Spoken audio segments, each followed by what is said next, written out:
Good evening friends, आप सभी को मेरा प्रणाम, नमस्कार, जय श्री राम। स्वागत है आप सभी का मेरे इस यूट्यूब चैनल पर। तो इस वीडियो में हम लोग बात करेंगे कि रीट 2022 के बारे में कि आज कोर्ट में क्या हुआ और क्यों आज फैसला नहीं आया और कितना समय और लगेगा। इन सब चीज़ों के बारे में हम लोग बात करेंगे। आगे बढ़ने से पहले फ्रेंड बता दूं कि मैंने आपकी सुविधा के लिए एक टेलीग्राम ग्रुप बना रखा है, जिसका लिंक मैंने डिस्क्रिप्शन बॉक्स में दे रखा है। आपको उस टेलीग्राम ग्रुप में रीट लेवल 1 और 2 की सारी अपडेट दी जाएगी। साथ में ही राजस्थान की जो अन्य भर्तियां हैं, जैसे कि महिला सुपरवाइजर हो गया, पशु परिचर हो गया, और भी वैकेंसीज हैं, उनकी अपडेट और उनके लिए करंट अफेयर आपको डेली मिलेगी। तो आप चाहो तो मेरा टेलीग्राम ग्रुप ज्वाइन कर सकते हो, लिंक मैंने डिस्क्रिप्शन बॉक्स में दे रखा है। और आपसे रिक्वेस्ट मेरी कि अगर आपको मेरी दी हुई जानकारी अच्छी लगे तो प्लीज़ चैनल को जरूर सब्सक्राइब करना और वीडियो को लाइक करना। हम बढ़ते हैं फिलहाल आगे। पहला क्वेश्चन ये कि आज कोर्ट में क्या हुआ। तो मैं बता दूं फ्रेंड्स कि आज हियरिंग तो थी नहीं, आपकी हियरिंग वाला प्रोसेस है वो सारा कंप्लीट हो गया है। लास्ट जो आपकी हियरिंग थी उस टाइम तक जो पेपर वर्क का काम है, ऑफिशियल पेपर वर्क, वो कंप्लीट नहीं थे, इसलिए आज कोई फैसला नहीं आया। और आज जो था, माननीय न्यायालय ने अंतिम सुनवाई में जो अधीनस्थ बोर्ड है उनसे कहा था कि आप अपना जो भी एफिडेविट या हलफनामा है वो कोर्ट में 3 दिन में पेश करें। तो आज अधीनस्थ बोर्ड ने अपना हलफनामा माननीय न्यायालय में सबमिट करवाया है। ठीक है, अब फैसला कब तक आएगा। तो आज तो सिर्फ यही हुआ फ्रेंड्स कि अधीनस्थ बोर्ड ने अपना हलफनामा कोर्ट में जमा करवाया है। ठीक है, यानी कि सबमिट करवाया है। बात करते हैं फैसले की। तो फैसला क्यों नहीं आया। देखो, माननीय न्यायालय ने अंतिम सुनवाई में आपका फैसला रिजर्व रखा था, यानी कि सुरक्षित रखा था। और कोई भी फैसला सुरक्षित होता तो उसको आप पता है कि मैक्सिमम 2 मंथ तक माननीय न्यायालय सुरक्षित रख सकता है। विद इन 2 मंथ उसको फैसला पब्लिश करना होता है। ठीक है, तो अभी आज के लिए लोग बोल रहे थे कि आज फैसला आने की उम्मीद है, तो मैंने आपको कहा था ऑलरेडी कि आज फैसला नहीं आएगा। और जो भी है, लेकिन आज किसी भी कीमत पर फैसला नहीं आएगा। आपको पता फ्रेंड्स कि जो आरपीएससी का जो मैटर चल रहा है, आर एस का जो था, प्री एग्ज़ाम को लेकर के कुछ लोगों ने माननीय न्यायालय में आपत्ति लगवाई थी। उसमें भी पता आपको अभी उसका फैसला नहीं आया है। जो माननीय न्यायाधीश हैं उन्होंने ही उस केस को सुना था, उन्होंने उसकी हियरिंग की थी और उस पर भी फिलहाल फैसला नहीं आया है। तो और उनकी हियरिंग आपसे लगभग 1 मंथ पहले कंप्लीट हो चुकी है और 1 महीने से उनका कोई फैसला नहीं आया है। तो अब देखते हैं कि आपका फैसला क्या है। तो बता दो फ्रेंड्स कि इस वीक में आपका फैसला आने की पॉसिबिलिटी बहुत कम है। नेक्स्ट वीक में आपका फैसला है वो पॉसिबल है कि पब्लिश हो सकता है और नहीं भी हो सकता है। बट इतना मैं कह सकता हूँ कि इस वीक में आपका फैसला आने की संभावना बहुत कम है। ठीक है, फैसला कब आएगा और क्या आएगा इसके बारे में माननीय न्यायाधीश के अलावा कोई कुछ नहीं कह सकता। माननीय न्यायाधीश ही जानते हैं कि फैसला कब आएगा और कौन जीतेगा कौन हारेगा। इसके बारे में प्रेडिक्शन करना इम्पॉसिबल है। ठीक है, हालांकि मैं इतना कह सकता हूँ फ्रेंड्स कि जो याचिकाकर्ताओं के वकील की तरफ से जो माननीय न्यायालय में पैरवी की गई है वो बहुत शानदार तरीके से पैरवी हुई है। उसमें किसी भी तरह का कोई भी काम हर चीज़ का आंसर उसमें दिया हुआ है। जो भी ऑथेंटिक बुक्स थी या डॉक्यूमेंट्स थे वो सारे सारे दिए हैं। मैंने खुद ने 7 से 8 क्वेश्चंस के डॉक्यूमेंट दिए हैं। तो उसके बिहाफ पे मैं कह सकता हूँ कि 22 क्वेश्चंस के नंबर तो नहीं मिलेंगे, लेकिन 7 से 8 क्वेश्चंस के अंक मिलने की संभावना है।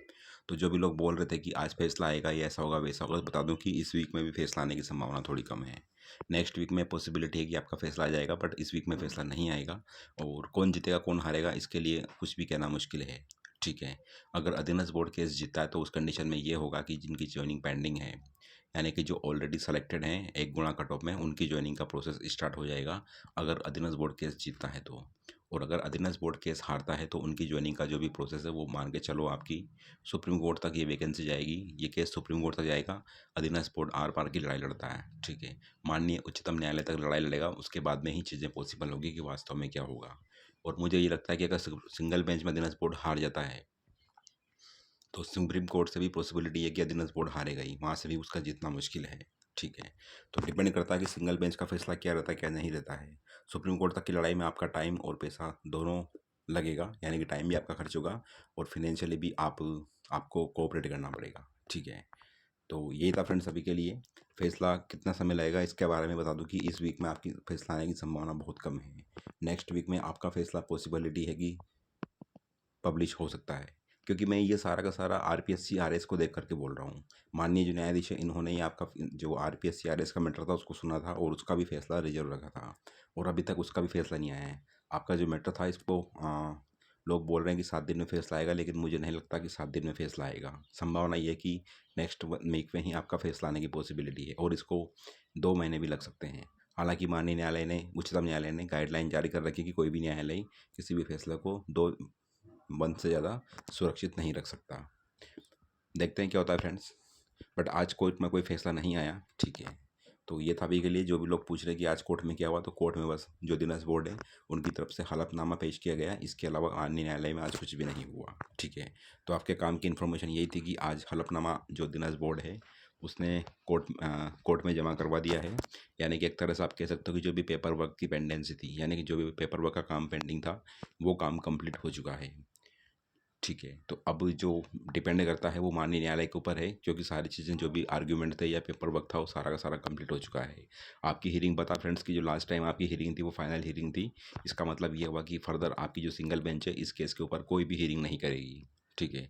मामला डीबी में जाता है सुप्रीम कोर्ट, तो वहाँ हियरिंग हो सकती है, लेकिन सिंगल बेंच में अब आपकी हियरिंग नहीं होने वाली, ठीक है। कौन जीतेगा कौन हारेगा इसके लिए मैं आपको जल्दी बता दूंगा, ठीक है। तो मिलते हैं नेक्स्ट वीडियो में। फिलहाल के लिए इतना ही। वीडियो वॉच करने के लिए thanks. Have a great day and all the very very best. आपसे रिक्वेस्ट है मेरी, अगर आपको मेरी दी हुई जानकारी अच्छी लगे तो प्लीज़ चैनल को ज़रूर सब्सक्राइब करना और वीडियो को लाइक करना। आप चाहो तो मेरा टेलीग्राम ग्रुप ज्वाइन कर सकते हो, लिंक मैंने डिस्क्रिप्शन बॉक्स में दिया है। उसमें आपको रीट लेवल 1 और 2 की जो कोर्ट में केस पेंडिंग है उनकी जो अपडेट कोर्ट की है सबसे पहले आपको मेरे टेलीग्राम ग्रुप में देखने को मिलेगी। तो आप चाहो तो मेरा टेलीग्राम ग्रुप ज्वाइन कर सकते हो।